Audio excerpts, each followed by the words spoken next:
So guys এখানে সানাতকে যে আজকে সকালবেলা যে ভিডিও গেম কিনে দিছি, সো আজ ওইটাই সারাটা দিন লেগে আছে। তুমি তুমি এই গেমের চক্করে তুমি নামাজ পড়তেও যাও না, হ্যাঁ? তোমাকে যে এটা কিনে দিছি আদিম যুগের গেম, তুমি এটা পিছিয়ে যে লাগিয়ে রয়েছো, তুমি যাও না। আসসালামু আলাইকুম গাইজ, কেমন আছেন আপনারা সবাই? আশা করি ভালো আছেন, আমিও খুব ভালো আছি। তো আজকে আমি নামাজ পড়তে গেছি সকালবেলা। স্বাদ আমি এই ভিডিও গেমটা কিনে দিয়েছিলাম, তো স্বাদ এই ভিডিও গেমের চক্করে নামাজ পড়তেই যায় না, নাকি? এই তোমার লজ্জা করে না? হ্যাঁ, আমার কিছু না, আমি যাইতে বললাম। কি আমার কিছু, আমি তো যাইতে বললাম। তো স্বাদের কাছে থেকে লাভ নেই, স্বাদ এখন মস্ত বিজি। আমি যাই নিজের। না, বিজি নাই। হ্যাঁ, বিজি নাই। তুমি বিজি নাই? না, তুমি অনেক না, বিজি নাই। এই যে বন্ধ করে বান্দার আমলের গেম নিয়ে তুমি অনেক বিজি নাই আমি। তো আমি যাই, ছাদে যাই, দেখি মোরগ মুরগি কি করতেছে না করতেছে। না, তোমাকে আওয়াজ দরকার নেই, তুমি এটা দেখে ব্যস্ত থাকো। দেখেন গাইস, রাকিব মামা আমাকে বলছিল খেলতে না, এদিকে দেখেন রাকিব মামা নিজেই খেলতেছে। আসলে এটা না ছোটবেলায় খেলতাম, অনেক ছোটবেলায় খেলতাম। তো সেই থেকে মানে আজকে অনেক পুরনো ইতিহাস মনে পড়ে গেল আর কি।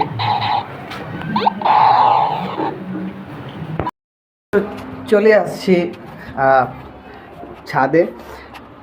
বাইরে অনেক রোদ, অনেক না হলেও 38 ডিগ্রি সেলসিয়াস হবে। সো এই কারণে মানে মুরগিদের যে খাবার আছে সেটা এখানেই রাখছি, দেখে যাই তাদের কি অবস্থা না অবস্থা। এই খাঁচাটা কয়েকদিন অনেক বৃষ্টি হয়েছে, আর এক নাগারে 4-5 দিন বৃষ্টি হয়েছে, এই খাঁচাটা পুরো ভিজে গেছিলো। সো দ্যাটস ওয়াই এখান থেকে কোয়েল পাখি বের করে এই খাঁচাটাকে রোদের সামনে রেখে দিয়েছি, যাতে একটু শুকাক, যত ফাঙ্গাস বা ইনফেকশন সেগুলো জ্বলে পুরো মরুক। আর ওদেরকে এখানে ছোট ছোট খাঁচায় ট্রান্সফার করে দিয়েছি। এখানে এই ছোট খাঁচায় কোয়েল পাখি রাখছি, যে আপনারা জানেন, আমার আগের ভিডিওতে দেখছেন আপনারা যে আমার মোরগ মুরগি সবগুলাই মানে ইনফেক্টেড হয়ে এক্সপায়ার্ড হয়ে গেছিলো। সো এই কারণে এদেরকে আইসোলেটেড রাখা, মানে আলাদা আলাদা কেজে রাখছি এগুলোকে। একে একটু ছাড়ি, না ছাড়লে পরে আবার বেরিয়ে যায়, এবার বের হয় না। তো এভাবে বের হওয়ার পর আমার আসিল মুরগির বাচ্চা এরকম ছটফট করে আর আমার মারার জন্য আয়সা পড়ে। তো আজকে অনেক গরম, না হলে 36 বা 37 ডিগ্রি সেলসিয়াস হবেই। অনেক গরম পড়ছে, অনেক, যে কারণে খাঁচাটাও আমার এখানে শূন্য খাঁচা হয়ে গেছে। খাঁচাটাকে শীঘ্রই ভরতে হবে। যাবো ভাবছি, কিন্তু যাওয়া হচ্ছে না কাজের চাপে। তো ইনশাআল্লাহ দেখে সামনের সপ্তাহ এটাকে নিয়ে ফোন করে দিব। এই আরে মুরগি কী হয়েছে, খায় না? তুমি খাও, তুমি খাও না কেন? কেন খাও? এটা খাও, খাও। এখানে নতুন খাবার দিতে হবে, এই খাবারটা পুরনো হয়ে গেছে, খাবারটা চেঞ্জ করতে হবে। তো খাবার তো চেঞ্জ করে ফেলছে, কিন্তু এরা এখন দিব না। সো আমার কোয়েল পাখিগুলো যেখানে ছিল সেখানেই করে দিই, আর না হলে পরে আবার তারা কীভাবে সারভাইভ করবে না করবে বুঝতে পারি না। এই দুইটাই আবার শেষ সম্বল, আমার শেষ সম্বল এই দুইটাই কোয়েল পাখি। তোমরা খাবার ফালায় কী করছে এরা? হ্যাঁ,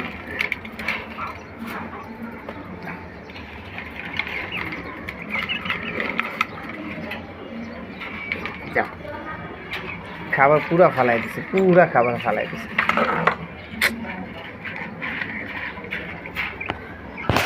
এখন ঠিক আছে, এরা খুব সুন্দরভাবে সারভাইভ করবে। এখন বড় খাঁচা এগুলোকে ভালো লাগে, কিন্তু খাঁচাটা আমার কীরকম, ছাদটা কীরকম খালি খালি লাগতেছে।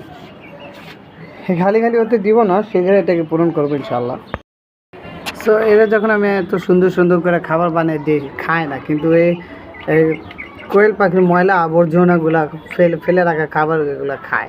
তুমি এটারই যোগ্য, বুঝতে পারছো? তুমি এটা এর সাথে খেলতে আমার খুব ভালো লাগে।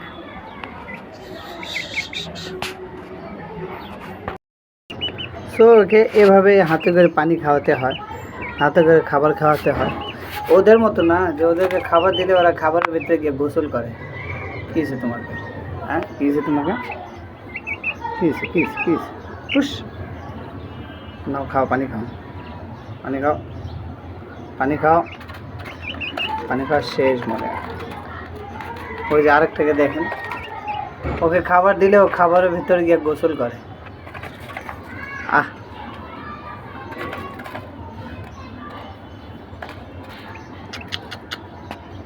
খাবে না আর মনে।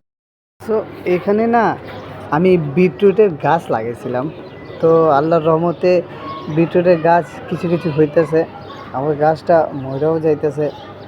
কখনো লাগাইনি, ফার্স্ট টাইম লাগালাম, দেখি কি হয়। আর আমার এই ফুল গাছেও ফুল হইতেছে। এখনও ছাদে অনেক কিছু লাগানো বাকি, কিন্তু ছোট ছাদ তো, যদি বেশি কিছু লাগে তো ভইরা যায়।